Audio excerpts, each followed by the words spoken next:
This is from Timcast IRL. It's called "The Democrats are protecting illegal immigrants because it helps them in elections." I'm not sure if that's the goal for all of them. I think for many of the voters, it's just like empathy, right? It feels like a nice thing to do to let the criminals just stay here and chill out, and not have them face the ramifications of violating American law. And they think it's mean to, kick families out of the country because it makes them cry. Right? I think that the aims of Democrat voters aren't nearly as nefarious as a lot of right-wingers would like to make them out to be. I think it does us a disservice as well if we try to pretend that the motivations for folks on the left is always something bad, evil, or nefarious, right? Sometimes it's not. A lot of people on both sides of the aisle do have good aims and good goals. Some of them are actually trying to get the same thing that people on the right want. They just have disagreements on how to get across to that finish line. So I know I'm blabbering on and on and on a bit. Let's just go ahead and roll the clip to hear this little segment here. The Democrats are now intervening to stop immigration enforcement, and it's fairly obvious why. Democrats they boost their electoral college vote count and their congressional seats by protecting illegal immigrants. That is the scandal we are currently looking at. Boy, if this is not a coup, I don't know what is. Well, the other thing too is a coup? I don't know. I mean, maybe you could say it is a subversion of the American election process. Would that be a coup? Maybe.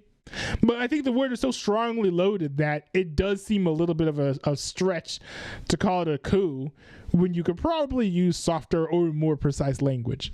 The High Court in New York right now is weighing a case on whether or not some 800,000 non-citizens are allowed to vote in local elections. And the city council approved that. They approved that. They're in favor of it because they think that they're going to, get all of those votes for the Democrats, which they likely that's crazy. will get. I mean, in a place that they don't need to have more Democrats voting, and they're like, oh, well, we need to go ahead and make illegal immigrants. But it's not just that, though, brother. If we're seeing everything with USAID, it's where you can funnel more money. That's what it really comes down to. And I think, well, it's congressional seats. Exactly. Well, And I think I see, right. So that also is a good point, is that like there are many special interest groups who get funded by things like housing migrants in New York City hotels. And so, of course, people who are getting kickbacks or are otherwise involved in the companies that are getting that funding, of course, they're going to want those programs to continue, right? It serves their interest. It comes down to, I don't think they're coming after him just because he spoke out and he made a deal with Trump to say, like, go into the prisons. He knows where the bodies are buried. He knows how things have worked and he's been in the meetings with Hochul and be like, let's do this and do that and do this and do that.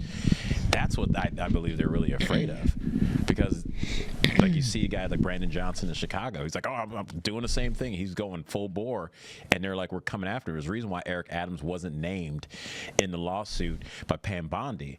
Usually you don't name your informant.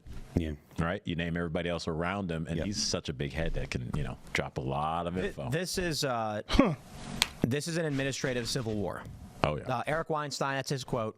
I agree with his assessment. What we are looking at... Wait, are those the gold Trump shoes in the background in the windowsill? Man.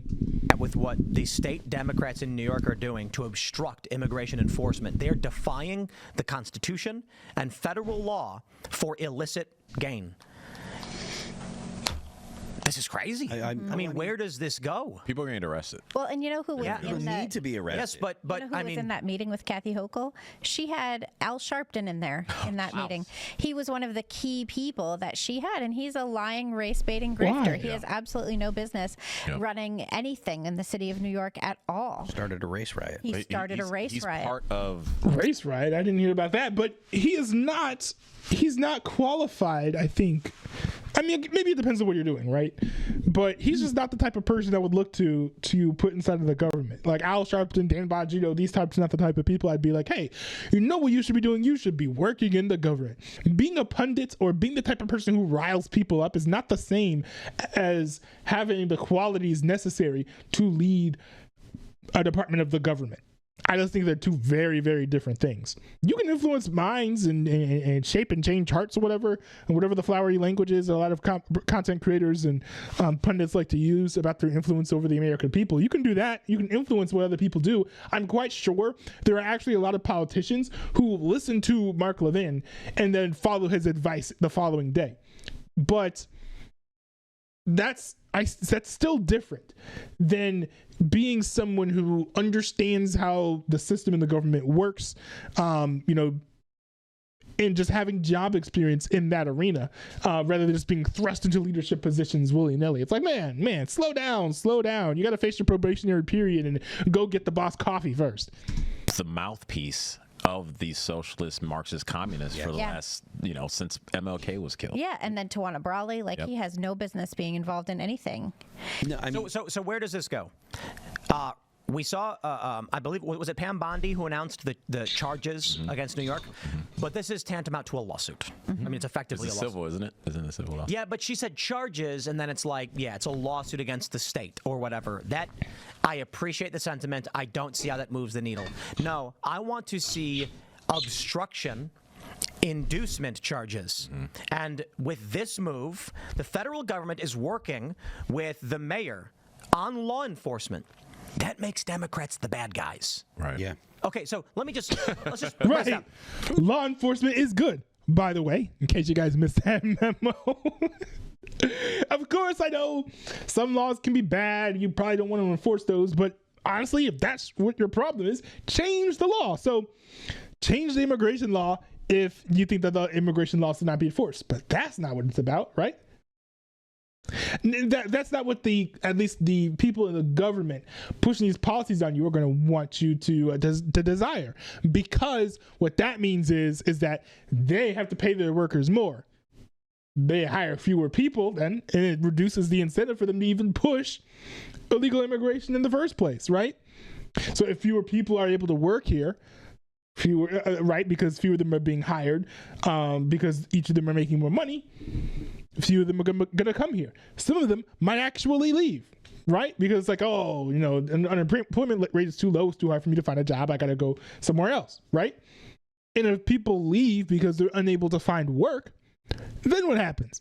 Then you have fewer voters. So I can see both angles, right? Where it's like, if I want more workers, then I got to lower the barrier of entry so that they could just get here, right?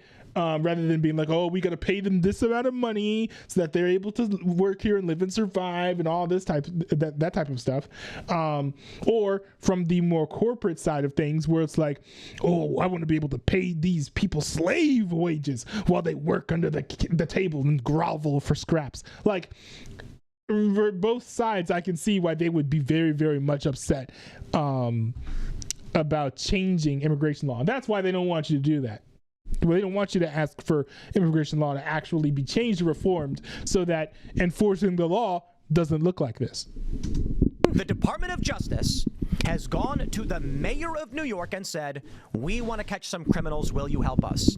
The Democrats responded by saying, we will remove that mayor so that he cannot do that. So that he can't get people out of the city. They are criminals trying to aid and abet other criminals and illicitly targeting a mayor who is working with the Department of Justice. Well, and you saw what Tom Homan said about AOC, who came out trying to tell illegal immigrants how to hide from deportation. Pamphlets. She's not the only one either. There's a lot Ilhan of electeds Omar. across the country who are doing this kind of stuff. And Ilhan Omar was speaking Somali to people directly to tell them. I think it's absolutely egregious that that's what these lawmakers are doing, because what Tom Homan is doing doing is enforcing the existing law. Right. He's not doing anything other than enforcing the existing law. And these are the same laws that Biden said weren't strong enough to actually close the border or keep people out or anything. Just for quick context, I saw someone ask the question in the chat. Inducement, indeed. 8 U.S. Code 1324, bringing in and harboring certain aliens. In Section A, subsection 4, encourages or induces an alien to come, enter, or reside in the U.S., knowing or in reckless disregard of the fact that such coming to, entry, or residence is or will be in violation of the law or engaged in conspiracy to commit any of the preceding acts. We get it. So that's encouragement and inducement. They are crime. That's that's very, very obvious, flamboyant, and flagrant. Violation of the law. I'll break it down for you. Encouragement is likely what we are seeing from these Democrats when they're saying, if you're here illegally, here's what you can do to stay here illegally. They are encouraging people to do so. Inducement would be more so, if you stay here, we will do something for you. So to offer something so that they will come and stay. Yeah. Thanks for checking out this clip from Timcast IRL. Make sure to watch the show live. Interesting. I don't know if I want to say that it's the only reason why Democrats want illegal immigration is to help them in their elections, but it's certainly a possible explanation. And I think it is an explanation that makes sense, which is probably why they ran away with this one.